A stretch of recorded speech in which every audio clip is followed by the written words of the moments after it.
Chapter 15 The Ones Not Taken. News of the rescue traveled fast, from Funafuti to Hawaii to Washington, D.C. Bill Cherry's wife was the first to find out. She got a phone call at the aircraft factory in Dallas, where she worked. It was Friday the 13th. It must be my luckiest day, she said. Adelaide Rickenbacker was in her New York City apartment the next morning when the General Hap Arnold called. "I have good news for you," he said.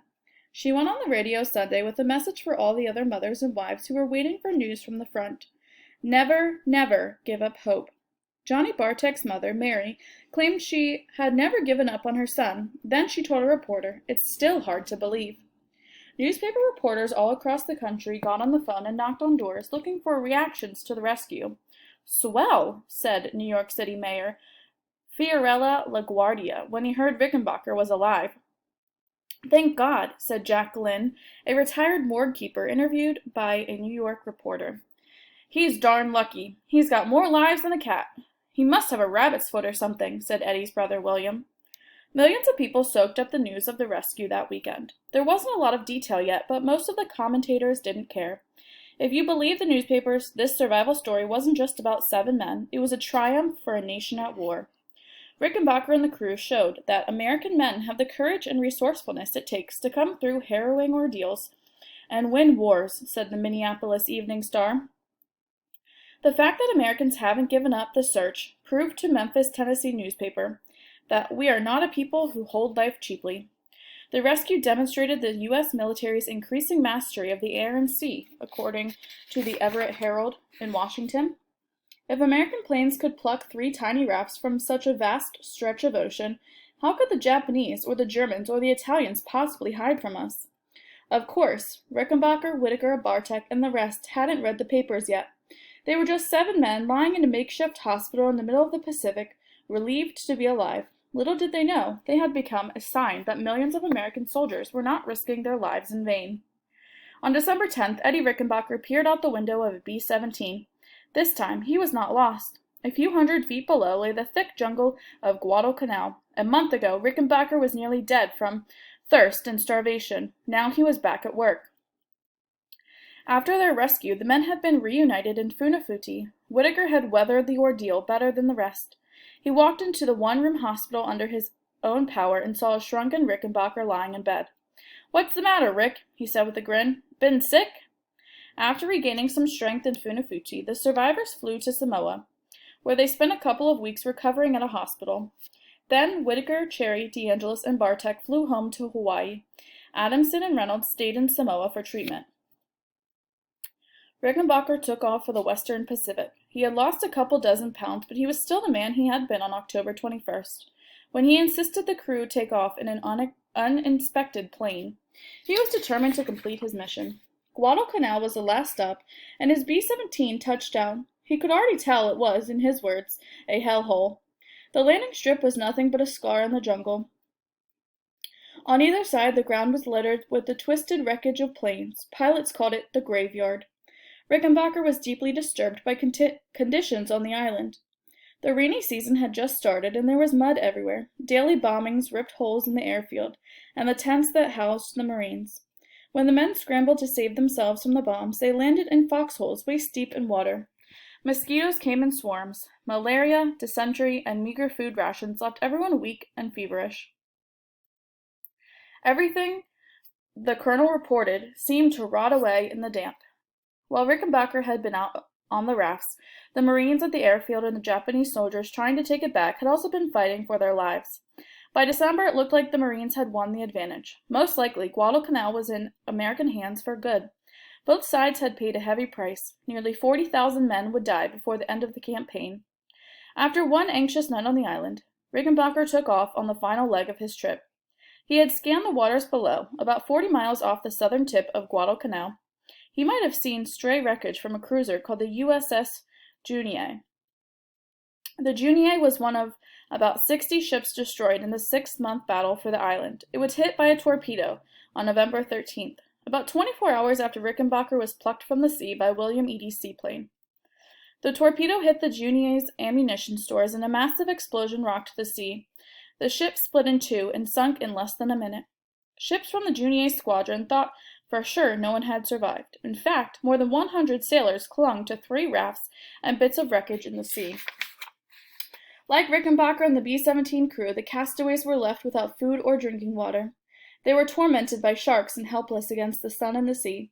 But there was nothing inspiring about the way this story ended. The Navy knew where the survivors were, and yet messages were lost in the confusion of battle. Even when it was clear what had happened, the Navy delayed the rescue for the fear Japanese were still patrolling the area. Rescue planes finally arrived 6 days after the battle.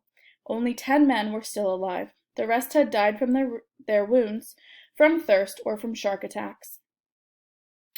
By the time Rickenbacker got back to Samoa, Adamson and Reynolds were ready to travel. The 3 of them flew back to the States, and the men went their separate ways. Rickenbacker had a tearful reunion with Adelaide and their 2 sons, then went immediately to the Pentagon to report on his mission. Cherry went to Washington, D.C. to help redesign the Air Force's survival equipment. Whitaker went on tour telling his story to war workers on the Pacific coast. Bartek went home to see his parents and embarked on a speaking tour of his own. Everywhere they traveled, the men were welcomed like heroes. When DeAngelis came home to Pennsylvania, there were 4,000 people in the streets to greet him, more than the entire population of the town. "I knew I had friends," he said, "but I didn't know I had this many." Eddie, of course, got his biggest reception of all. A military band greeted him when he touched down in Washington, D.C. Once again, the newspapers hailed his courage, his daring, and his determination. The rest of the crew didn't feel as warm toward Rickenbacker. In public, they said all the right things, but they remembered the tirades and the power struggles they'd endured in the open ocean. A navigator on board the plane that flew them back to Hawaii overheard one of the men saying, "We stayed alive on that raft just to watch that son of a gun get all the credit." In fact, as the men told and retold the story of their ordeal, they all gave credit to a higher authority than Rickenbacker, God. They didn't have a lot to rely on out there besides Bartek's Bible and their own prayers. To most of the men, their survival began to seem like part of a divine plan. For Whitaker, it was a full-on conversion experience. In the bomber, before the ordeal, he had been scornful when DeAngelis wanted to pray. By the end, he was convinced that God had been watching over the rafts. He took the bird that landed on Rickenbacker's head as a sign that prayers get answered. When a rain squall appeared to travel against the wind to dump fresh water on them, it seemed like a miracle. He wrote a book about the ordeal called "We Thought We Heard the Angels Sing." Like Whitaker, Bartek claimed he hadn't been especially religious as a kid. In January, 2 months after they were rescued, he told an audience of war workers that he wanted to become a minister. "After what happened to us out there, I feel I'm a true believer," he said. One voice, of course, was absent from all the post-rescue storytelling. That was the voice of Alex Kay. History has left no record of his mother's beliefs. We know only that she hadn't heard about the rescue yet when the phone rang on November 14th. There was a reporter on the line calling to talk about her son's death. She burst into tears. "He was the only one," she cried, and hung up the phone.